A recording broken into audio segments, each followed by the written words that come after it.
Bobby Budai, head coach, at the Wanderers Gymnastics Centre, argues that this removal has long-term consequences for learners' physical development and classroom performance. Budai believes gymnastics plays a foundational role in improving focus, resilience, coordination, and overall student well-being. He's advocating for its reintroduction as a structured, compulsory part of the school curriculum rather than an optional extracurricular activity. He joins us on the line. Bobby, a very good evening to you. Welcome. Thanks for joining us. Evening, Mpho. Thank you for having me. South Africa removed gymnastics from the school curriculum nearly 3 decades ago. Looking back now, how costly do you believe the decision has been for child development in South Africa? It's difficult to measure in exact terms, but from my observation as a coach for the last 3 decades, I would say an entire generation of children have suffered the consequences of not being able to effectively map the neuromuscular network in their brains to their muscles to the extent that they should. I think our children, by and large today, are less engaged with their bodies, and it's evidence from the number of children we get recommended to do gymnastics from occupational therapists and physiotherapists. Children today are just not able to move as they should. Could other forms of physical education not achieve the same outcomes? Look, any form of physical education is better than none. But if you're looking for optimal physical education, there's nothing that's going to give you the grounding than the kinesthetic exercise gymnastics gives you. It does map in all 3 planes of motion. It maps in standing upright, lying sideways, and upside down, which is what your body needs to be able to create these cognitive connections with your muscles. As you make the argument that gymnastics is not just about sport, but also about improving focus when it comes to classroom performance, perhaps help us understand the connection. How does physical movement then translate into better academic outcomes? The correlation between academia and gymnastics, or let's say learning to move properly, is not necessarily the main outcome. Although there might be improvement in that because one learns through the process of kinesthetic exercise that failure is not something you wonder if it will happen. Mm-hmm. It's a guarantee. So you have to learn to push yourself through failure. And that changes one's mindset when one's learning anything, whether it's numeracy or literacy, it changes your mindset. The most important part or facet for me for a better, well-rounded physical education program is physical literacy, if one can use that term. So there's life skills you have to learn. You have to learn how to write. You have to learn how to read. You have to learn how to count. These are life skills. And it might sound mundane to some people, but you have to learn how to move.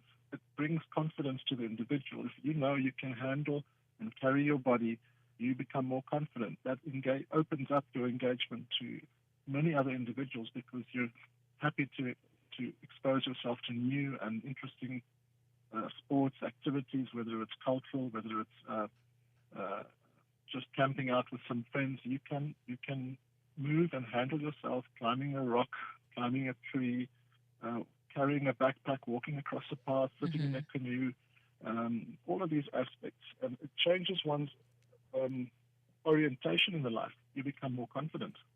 As you talk about qualities like confidence, I mean, you also mentioned pushing oneself through failure, which essentially talks to the importance of resilience. And that's particularly interesting because as we look today at how children are growing up under different kinds of pressures from social media, anxiety, and of course, having reduced the number of outdoor activities, can gymnastics help build mental toughness as much as physical strength?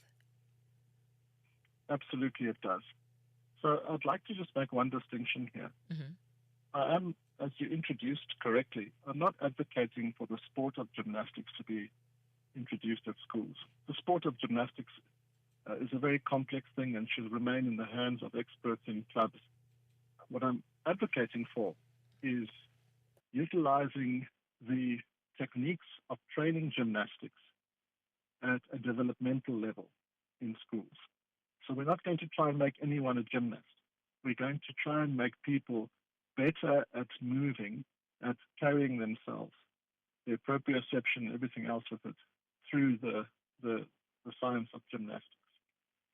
And perhaps very quickly, sorry to interrupt you there, if government officials were listening tonight and thinking, okay, perhaps it wouldn't be such a bad idea, why should the departments seriously consider bringing gymnastics back into classrooms after almost 30 years? Because I would imagine it will need some infrastructure changes, whether it's a hall with all the equipment. Yeah. A valid question. The level at which I believe this should be introduced should be at preschool and early school level. I'm talking ages 5 years to approximately 9 or 10 years. This is the most vulnerable age where one can make the most impact in developing these cognitive pathways. And for that to occur, you don't need expensive and wide-ranging equipment. You need a room, a classroom, a small hall, a building where you can have 20 to 30, maybe if it's a large class, 40 children. You need some thin mats on the floor, a few blocks and a few springboards and agility ladders and so on. It's not expensive and heavy equipment. It's items that can be packed readily, so you don't need to build a specialized facility for this.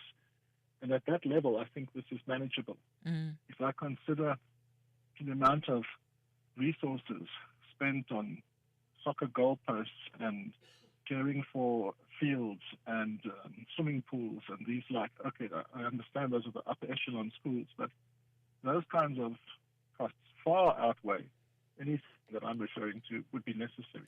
And perhaps this is the last question. As you speak about soccer posts, I mean, looking at what soccer does on a national, international scale, how does gymnastics compare when someone sees it as a career, especially being a South African? Yes. So talking about the sport of gymnastics, we're making indents into the world. We've got gymnasts now at the last 2 Olympic Games. We've got gymnasts winning medals at the international stage in World Cup events. As a career, however, it pales into insignificance when it comes to the earnings of your common sports like rugby and soccer and cricket and the likes. So it's not a career one can look at to earn money. It would be something that you would do for personal goals and objectives to see how far you could get yourself up the ladder and represent the country at the highest echelons. Thank you so much. Thanks for speaking to us. Really interesting take there. Wanderers Gymnastics Centre head coach, Bobby Budai, giving us some insight on the impact of gymnastics and what it would do should it then be up for consideration into the school curriculum, talking about early childhood in terms of 5 to 9 year olds in primary school and how much development that would do for their overall health and well-being.